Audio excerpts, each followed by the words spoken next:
Ayan guys, magandang araw po muli sa inyong lahat. Ayan guys, at ngayon po ay tanghali na. Ayan, at yun nga po, dahil nga po sumama ang pakiramdam ko po kahapon na hapon, pag-drive ko, pauwi po dito sa bahay. At magkagabi, nilagnat po ako. At ngayon, tanghali na. Ngayon lang po ako pinamawisan. Sana mamayang gabi, hindi na ako karigtigin ng lamig. Nag-inom lang po ako ng gamot kaya ako pinamawisan. Kasi ganun din po nung mga nakaraan na pag ako nilalagnatay. Pakakainom ko ng gamot, papawisan ako, tapos pagdadating ng gabi, kakaragtigin na naman ako. Pero mamaya baka po magpahilot ako ng sambong po na may gas at saka may kalamansi yun. Pag sa mga probinsya baga po yung uso po yung mga ganun panghilot na herbal. Ayan, yun po ang papanghilot ko, yung may gas at may kalamansi. Ayan, si Gagay, natutulog sila. Ayan, at masasakit po yung katawan ko. Ayan po ay tanghali, sobrang init po sa labas. Siyempre ang mga kasama ko po nanonood. Si Ate Jen. Nandito si Ate Jen at ano po ay tapos na magatong si Papa. Pero bukas mahango yata. Mahango kayong uling? Ate Jen? Bukas mahango ng uling sila Papa? Oo. May nakuha na ng sako. May nakuha na ng sako. Mahanap pa nga si Papa ng bumili ng uling. Anak pa nga. Ayan guys. Laptop po yung pinapanooran ng mga bata. Ito pong TV po namin. Nasira po ng bagyo.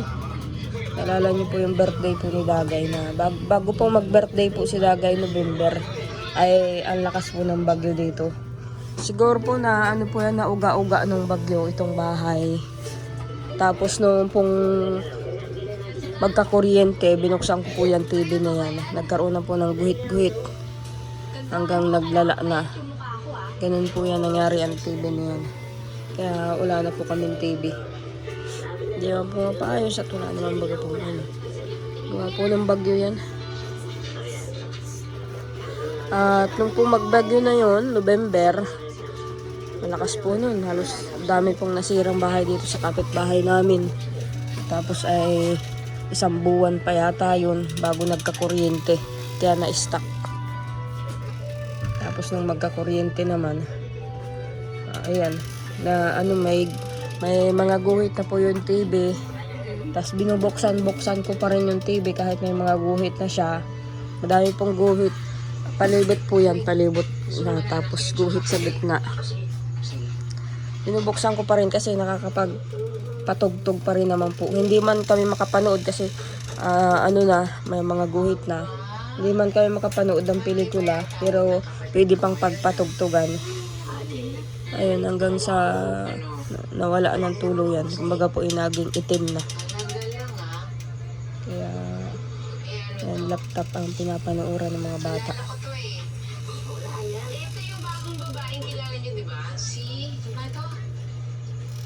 At lakas po nung bagyo na yun.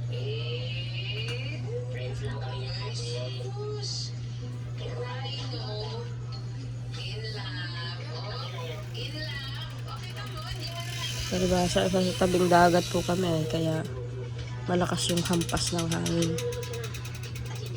Hindi ko naman po matatanggal yun dyan. At nakakabit po yan. Bakal po yung pinaglalagyan.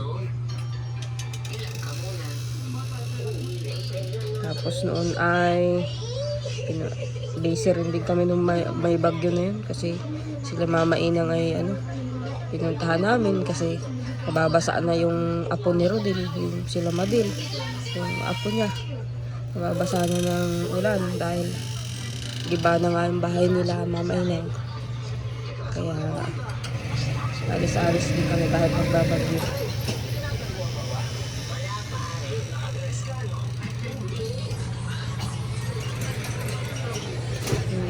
Grabe ang init. Hindi ko nga po alam kahapon at ang ganda pa ng pakiramdam ko papunta doon pagkatapos ko maglaba. Tapos nung pabalik niya, hapon na paribasa po at mag-aalas 6 na at inantay ko pa po yung nagtug pa ng isda yung tatay ni Balot. Pag uwi ko, so malamig na po yung simoy ng hangin. Doon ako biglang kinarigtig. Bumalik nga po ako at nanghiram ako ng jacket. Nanghiram po ako doon sa kakilala ko doon na nadaanan kong bahay. Sabi ko, isasauli ko na lang pag napapunta uli ako ng San Roque. Ayan guys.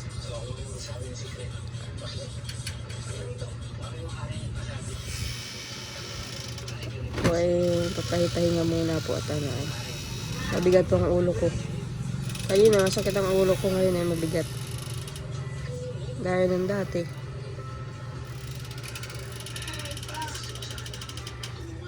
Hilot na lang po ako ng sambong mamaya. Sambong na may gas at saka kalamansi. Sakit po ng likod ko. Hindi ko alam. Bula naman po ako. Pinasaan namin. Pakahoy. Nanakit ang likod ko. Siguro po yung paglaba. Gagayak na naman si Dagay. Oh. Saan ka matulog, Dagay? Saan matulog si Dagay, nanay? Sa balay. Ha? Sa balay. May payawag sa doon. Ang gamot mo. Hindi ka magdala. Hindi pa kami maalis. Ay, maawin lang ba yun at kami pa. Bakit naghangon na kay nanay? Bukas lang. Kaya sige ang taos kasi bagay. Huwag kang pambili. Saka ang pambili. Bibigyan mo kahapon.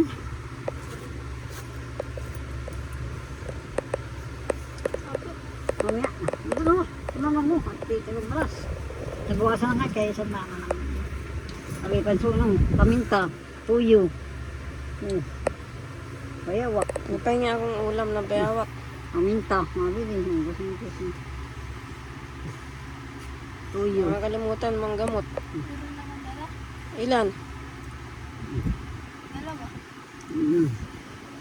May tuyo ka pa dito? Yung vitamins. Ano ba kaya iniinom mo dati? At ako'y mainom din.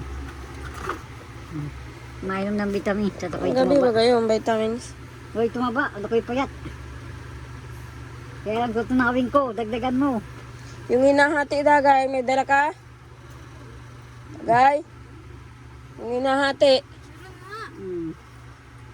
Sige na. Mamaya pa man at mainit. Aga pa. Init na init pa. Maigat maaga pa. Maya. Mawin pa nga akong bayan. Bakit na, umuwi ka na sa bayan? Ayun guys, yun pa umaga na. Ayun, lunes na ngayon. Mabigat pa rin po yung ulo ko. Kukuha nga po akong gamot ng ano. Hindi pa ako nakako kahapon yung doon. Pinarigtit po ako ng hapon na. Sobrang lamig. Basta hapon po. Pinarigtig na ako masyado. Di pa ako nakakuha ng pangpasingaw. Kaya ngayong umaga kukuha ako. Hindi nga po agad ako nakakabangon sa umaga. At sobrang sakit po ng ulo ko na mabigat. Ito lagi ang aking idadaan ng ulo. Kaya ayan, magkakape po ako muna. Wala po ng herbal. Wala po dito si Dagay. Nandun po pala nanay. Doon po siya natulog. Pupuntahan ko nga po maya-maya lang at ano. Baka walang dalang gamot na pang umaga.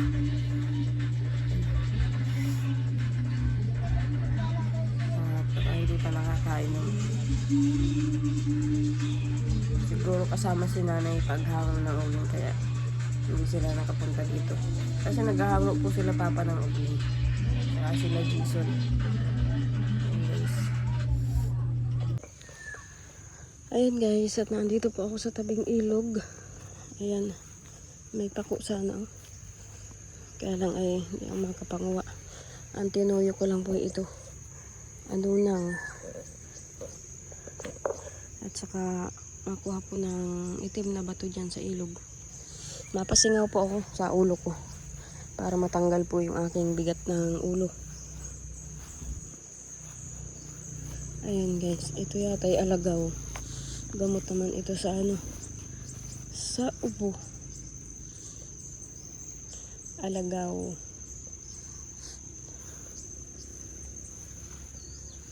Ayun, may pako. Pako sana. Ang lalim, taib po pala. Taib po pala. Hindi ako makababa.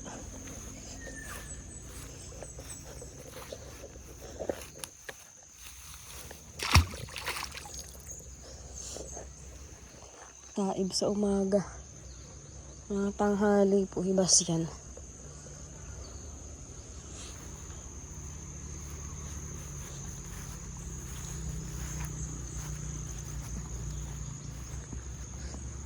Ayan guys, yung motor ko po ay nandun sa unahan.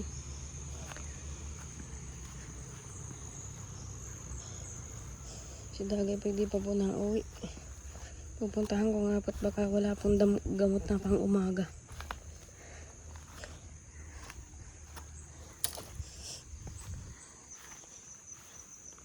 Ito po ay nilalaga. Tapos maihaw ka po ng bato. Ito po ay ano nang pamayinat. Tapos makulob ka, mapasingaw. Para matanggal po yung bigat ng ulo ko. At padalawang araw na. Padalawang araw na pong yung ulo ko siguro po gawa ng lamig at hangin din. Ayan guys, nandito na po ako sa bahay. Ayan, naka-jacket pa rin ako. Kahit tanghali, hindi naman po ako naiinitan. Bahan ko lang po yung aking gamit sa motor.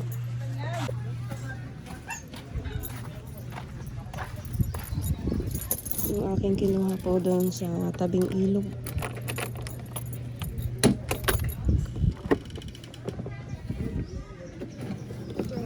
Ayan, ito po yung aking lalagain.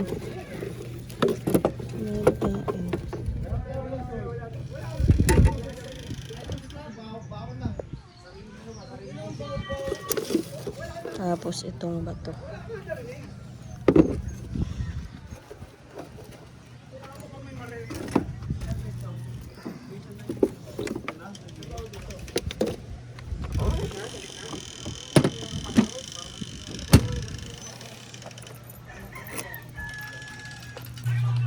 Ayan guys.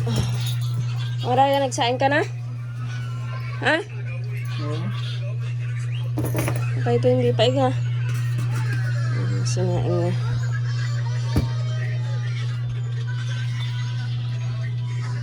Si Tutoy po ay in-excuse ko po. At sa teacher niyang hindi po makapasok at nilagnat po kagabi. Saka inuubo. Tapos sila na. Bukas naman po wala silang pasok at may meeting daw. Ayan guys, at maglalaga po ako to. Pero papadikit muna ako ng apoy sa pugon. Yung diuling. Iihawin ko to. Ayan, ito po yung ulam namin kagabi. May hotdog saka tuyo. Tapos yung hiningi kong bayawak kala nanay. Ayan guys, at mag-aano muna ako. Ang daming kalat. Ayan guys, hugasan ko na po yan. Nakapagpadigit na po ako ng apoy. Ayan. Sa uling. Hugasan ko na po ito. Ayan guys, ito pupunas pa ako ng sahig. Ayan, at si Raya naman po ang naghuhugas ng plato. Ayan guys, nakapagsaing naman na po kami. Habang nagdalaga po ako ng aking gamot na herbal. At syempre si Dagay ay nandun pa kala nanay. Hindi ko na po pinuntahan at tinext ko po si Balot, chinat ko. Sabi ko patanong kay Dagay kung nakadala ng gamot na pang umaga. Ay nakadala naman daw po, nakainom na. Anyways, punas muna ako ng sahig.